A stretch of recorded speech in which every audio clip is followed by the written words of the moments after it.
Hi.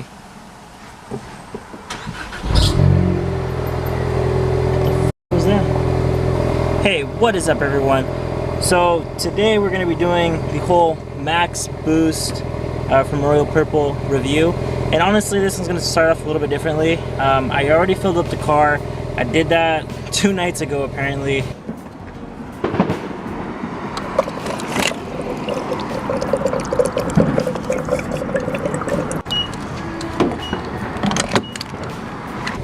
And I just haven't had time to really record. I filled it up at night. I already knew I was going to be busy this week, so I did record the statistics on here to seeing how it's going to look like. So we have 253 miles to go on this new octane boost for max boost.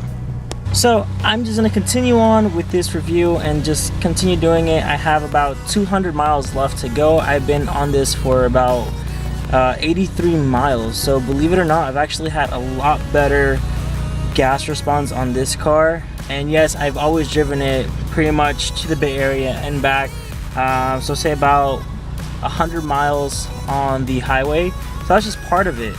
And then on top of that, the rest is really much in the city. So basically that's how I've been testing off the STP, the gum out, and then also the max boost. Just to like kind of give you guys an idea, the Royal Purple, as I showed it before, is a little bit different from the gum out and the STP. This was $12.99 and I bought this at AutoZone. And if you guys look at it, this does say 30 points, which is the equivalent of 3 numbers, meaning this car is in a way running at 94 octane gas. But it does the same thing, you know, it does the whole stabilizing your fuel, reduces the engine knocking and pinging, your fuel economy, and all that other stuff that you're already getting from the other ones. But this actually gives you a real number. So I mean, for $12.99 I believe it's worth it compared to something that doesn't tell you if it's actually doing anything to your fuel. We already saw that the STP reduces my popping, in this case to just say it for the Focus ST. The gum out did not take away the popping, it added to that. And this guy, I've been driving it so far and doing some of the highway and some of the city as well, and it pops like crazy. So I believe this is actually more worth it.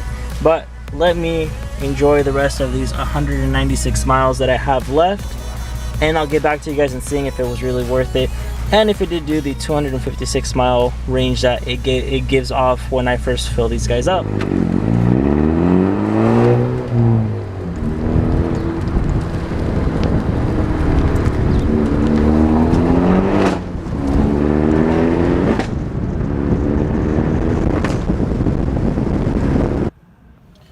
Okay, so I know you're empty. Okay, so unfortunately I'm using my camera phone again, just because I found out that I forgot my camera back at home.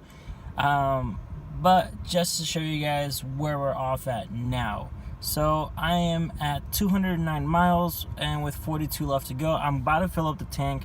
You can see I averaged about a 22.4, which is 0.1 less than the gum out, but I will explain that later in this video. I've been away for about a week, so I am about to just go back to the whole Royal Purple Max Boost review. So at the end of the day, I believe I did about 22.5 or 0.4. Honestly, it did really good on the highway. Just on the city, it seemed to just drop a lot down, because on the highway I was averaging about 25 miles per gallon, and as soon as I hit the city, it would just drop down to 22.5. So it did as good as the gum out. It did popping noises. It did really good popping noises. And honestly, there was a huge difference in the car as well. The performance wise, it felt a lot nicer. Like I said, the octane rating was basically at 94. I'll see you guys in the next one. Don't forget to like and subscribe, and if you guys have any questions whatsoever, don't forget to comment down below. See you guys on the next one. Bye.